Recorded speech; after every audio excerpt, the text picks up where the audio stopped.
Good morning student, welcome to the math by Neelam ma'am. हम हमारा chapter 10 circle कर रहे हैं। हमने क्वेश्चन नंबर 7 तक कर लिया है। आज हम क्वेश्चन नंबर 8, 9, 10 करेंगे। तो हम क्वेश्चन नंबर 8 की स्टेटमेंट को रीड कर रहे हैं। क्या बोल रखा है? इस क्वेश्चन को करते टाइम आप अपनी मैथ की बुक को साथ में ओपन रखोगे। A quadrilateral ABC drawn to the circumscribe a circle as shown in figure. तो देखो क्या बोल रखा है, ये देखो ABCD हमारा एक क्या है, क्वाड्रिलेटरल। सर्कमस्क्राइब का मतलब क्या होता है? सर्कल हमारा क्वाड्रिलेटरल के इनसाइड में लाई कर रहा है। तो अब आपको ये प्रूव करना है AB प्लस में CD और AD प्लस में BC। देखो जब भी थ्योरम वाले क्वेश्चन करते हैं तो हमें जो गिवन स्टेटमेंट है हम स्टेप में करते हैं। तो सबसे पहले हम क्या लिखेंगे? गिवन। हमें क्या गिवन है? ABCD एक क्वाड्रिलेटरल है जो हमारे सर्कल को किन किन पॉइंट पे टच करता है? PQRS पे टच करता है। तो ठीक है, अब क्या लिखेंगे? हमें जो प्रूव करना होता है टू प्रूव डाल के जो प्रूव करने वाली स्टेटमेंट है डायरेक्ट लिख देते हैं। फिर हम प्रूफ स्टार्ट करते हैं। अब देखो प्रूफ स्टार्ट करने के लिए अगर कोई भी लाइन सर्कल को टच करके हुए जाती है तो वो क्या होती है? टेंजेंट। अब ये देखो, ये मेरा यानी कि पूरा AD AB BC CD ये मेरे सारे क्या हैं? टेंजेंट है। अब ये देखो, अगर किसी एक फिक्स पॉइंट से कितने मैक्सिमम टेंजेंट ड्रॉ कर सकते हैं हम? दो। तो ए तुम्हारा एक बार फिक्स पॉइंट सोचो तो मेरा क्या जा रहा है? ए से एस, ए से पी, दो टेंजेंट ड्रॉ हो रहे हैं। हमने जो थ्योरम की थी जो फर्स्ट वीडियो में, क्या बोला था? किसी एक्सटर्नल पॉइंट से जो हम टेंजेंट ड्रॉ करते हैं उनकी लेंथ क्या होती है? इक्वल।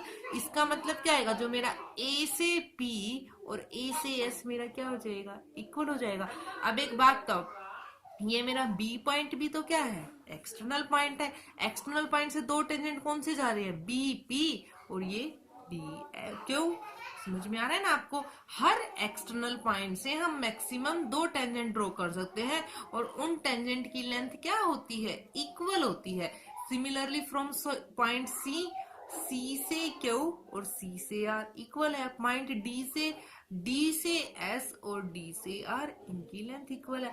अब हम क्या करेंगे? हमें क्या प्रूव करना है? हमें तो देखो क्या प्रूव करना है, ए बी और सी डी। ए बी और सी डी किसके बराबर होना चाहिए? ए डी और बी सी के बराबर होना चाहिए। तो हमने जो ये लेंथ लिखी इसी के अकॉर्डिंग लिखी और हमने सारी इक्वेशंस को क्या कर दिया? ऐड ऑन कर दिया। A P B P C R left side इस तरफ ऐड कर दी, राइट साइड। अब ये देखो, अगर मैं ए पी और बी पी को ऐड करती तो मेरी पूरी क्या बन जाती है? ए बी बन रही है। इसी तरह मैं सी आर, देखो मेरा सी आर और डी आर को ऐड करती हूँ तो मेरा क्या बन जाएगा? C D. ये हम हमारी जो प्रूफ स्टेटमेंट करनी है उसके अकॉर्डिंग कर रहे हैं और आपका रिजल्ट क्या हो गया? प्रूव हो गया। बिल्कुल ध्यान से करना, एक एक स्टेप क्लियर कर रही हूँ। क्वेश्चन नंबर 9 की स्टेटमेंट देखो। In adjacent figure, x and y are two parallel tangent to a circle with center O and another tangent AB with point of contact C। देखो मैंने ये क्वेश्चन ना notebook में सोल्व किया आप लोगों के लिए। जैसे जैसे स्टेटमेंट रीड कर रहे हैं ना, देखो क्या बोला गया। देखो ये कोई सर्कल है, सर्कल का सेंटर क्या है? O है। अब आपको क्या बता रखा है? एक्स वाई और एक्स डैश वाई डैश दो क्या है? पैरेलल टेंजेंट है जो सर्कल को पॉइंट पी और पॉइंट क्यू पे टच करते हैं। और एक और टेंजेंट है हमारा ए बी जो एक्स वाई को कट करते हुए जा रहा है और सर्कल को क्या कहाँ पे टच कर रहा है? सी पे। आपको प्रूव करना है एंगल ए ओ बी। इस पॉइंट का नाम दे दो एंगल ए ओ बी। ये कंप्लीट मेरा कितने डिग्री का होना चाहिए? 90 डिग्री का। ये यहाँ तक आएगा, थोड़ा सा एक्सटेंड होएगा, मैंने ध्यान नहीं दिया फिगर के अकॉर्डिंग, क्योंकि ये पॉइंट भी यहाँ आ रहा है ना तो पूरा टेंजेंट ये हो जाएगा बी, सॉरी ए से बी टेंजेंट। और ए पॉइंट मेरा ये यहाँ है जिस लाइन के ऊपर टच कर रहा है। एक बार देखो ए पॉइंट यहाँ है ओ बी। ये एंगल आपको क्या प्रूव करना है? 90 डिग्री का प्रूव करना है। तो देखो जो चीजें गिवन होती है हम पहले लिखेंगे। देखो आपको क्या गिवन है? एक्स वाई और एक्स डैश वाई डैश आपके क्या है? दो पैरेलल टेंजेंट है सर्कल के जिसका सेंटर ओ क्या है, और ए बी एक अनदर टेंजेंट है जिसका पॉइंट ऑफ कॉन्टेक्ट क्या है? सी। अब आपको क्या प्रूव करना है? एंगल ए ओ बी ये कितने डिग्री का प्रूव करना है? 90 डिग्री का। अब आप कंस्ट्रक्शन करोगे। कंस्ट्रक्शन क्या करोगे? ज्वाइन, हमने ज्वाइन करना है ओ से सी, ओ से पी और ओ से क्यू। किस लिए? पॉइंट ऑफ कांटेक्ट को अगर हम सेंटर से ज्वाइन करते हैं तो वो मेरी क्या बन जाती है? रेडियस बन जाती है। अब हमारा प्रूफ स्टार्ट करने। अब एक बात तो, एंगल ओ पी ए, ये वाला एंगल जो हम बोल रहे हैं, एंगल ओ पी ए, ये वाला एंगल। अब ये आपको पहली थ्योरम याद है? बिल्कुल जस्ट, अगर हम पॉइंट ऑफ कांटेक्ट को सेंटर से ज्वाइन करते हैं तो जो एंगल बनाता है वो कितने डिग्री का बनाता है? 90 डिग्री का। इसका मतलब ओ पी ए मेरा कितने डिग्री का हो जाएगा? 90 डिग्री का हो जाएगा। अब इसी तरह चलो आप ओ सी ए, ये वाला ओ सी ए, ये भी कितने डिग्री का हो गया मेरा? 90 डिग्री का हो गया। अब देखो हमने दो ट्रायंगल ली, कौन सी? ओ पी ए, समझ में आई आपको? ट्रायंगल ओ पी ए, और एक कौन सी ली? ओ सी ए। अब एक बात तो, इन ट्रायंगल के अंदर एक एक एंगल 90 डिग्री का है, तो ये कौन सी ट्रायंगल होगी? राइट एंगल ट्रायंगल होगी। सही बात है, हमारी right angle triangle.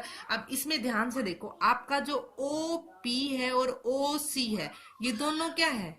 Point of contact से सेंटर को ज्वाइन कर रहे हैं, तो रेडियस है, तो दोनों रेडियस क्या होंगी? इक्वल होंगी। और देखो अभी हमने क्या किया, ओ पी ए, ये वाला एंगल, ओ सी ए, ये वाला एंगल, दोनों एंगल कितने डिग्री के हैं? 90 डिग्री के। और देखो ओ ए, दोनों ट्रायंगल के बीच में क्या है? इक्वल है। तो इसका मतलब जो हमारा 6 चैप्टर है ना, वो भी हुआ नहीं है, इसके बाद करेंगे। किसी ट्रायंगल की अगर दो साइड और एक एंगल इक्वल हो जाते हैं तो हमारी ट्रायंगल क्या हो जाती है? कॉन्ग्रुएंट। कॉन्ग्रुएंट होने का मतलब क्या होता है? उसकी सारी साइड, सारे एंगल क्या हो जाते हैं? इक्वल। इसका मतलब क्या हो जाएगा? एंगल मेरा पी ओ ए एंड सी ओ ए, देखो अब कौन सा बच गया? पी ओ ए, ये वाला छोटे वाला एंगल, समझ में आएगा? और इसी तरह सी ओ ए, ये वाला एंगल, ये दोनों एंगल मेरे क्या हो गए? इक्वल हो गए। और क्या बोला गया? इसी तरह हमारा क्या हो जाएगा? क्यू ओ बी और सी ओ बी। अगर अब देखो मैं ये वाली ट्रायंगल लूं, क्यू ओ बी, और कौन सी लूं? बी ओ सी लूं, तो ये दो ट्रायंगल भी मेरी क्या हो जाएंगी? हमारी ये दो ट्रायंगल भी कॉन्ग्रुएंट हो जाएगी। इसका मतलब क्या हो जाएगा? ये वाला एंगल और ये वाला एंगल। अब ये देखो, ये सारे एंगल आपस में इक्वल हो गए। अब एक बात तो, जैसे ये स्ट्रेट लाइन है, स्ट्रेट लाइन के ऊपर इस तरह का कोई एंगल बनता है तो कितने डिग्री का बनता है? हमारा 180 का बनता है ना। तो इसका मतलब जो हाफ बनेगा, जैसे ये वाला रेडियस है, तो हाफ कितने डिग्री का बनेगा? 90 डिग्री का बनेगा। तो इसका मतलब हमने ज्वाइन किया। अब यहाँ देखो, ये थोड़ा सा हमारा थ्योरेटिकल पोर्शन है तो आपको समझना पड़ेगा।